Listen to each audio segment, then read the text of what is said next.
The question today is, do you have enough willpower in yourself to overcome sin struggles?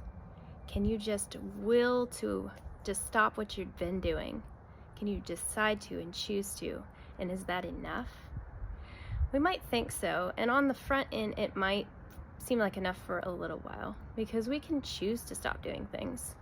But when it's something that's been a pattern or something that the enemy has gotten into our minds, and he has a way of getting us back to those places. That's why we never are successful completely on our own. We can say we'll go to a program and change what we're doing, whether that's like stopping drinking, stopping lusting, stopping gossiping, whatever you can think of. If it's something we have a tendency to do and we say we're going to stop doing that, the enemy is really going to bear down in your life and say, I know you said that, and he's going to mess with you because he knows that you made some sort of a commitment or maybe a promise to yourself or others.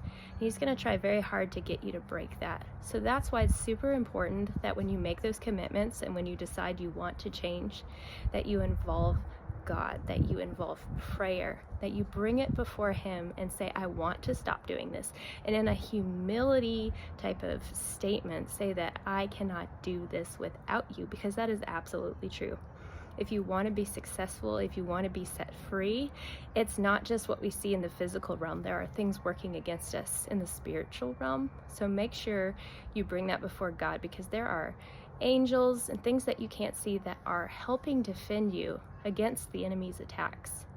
So don't go at it alone. Also, community is super important. Make sure that there are accountability partners in your life, someone you can talk to and share to, and be honest about what you're dealing with, and they can encourage you and check on you. Super important.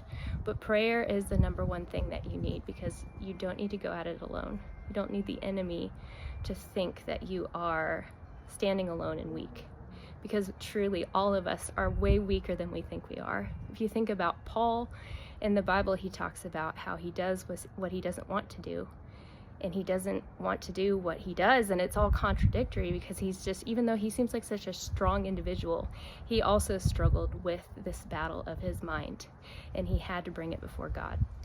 So let's model after him, because even like David in the Bible, he was a man after God's heart, but he fell and he sinned in mighty ways.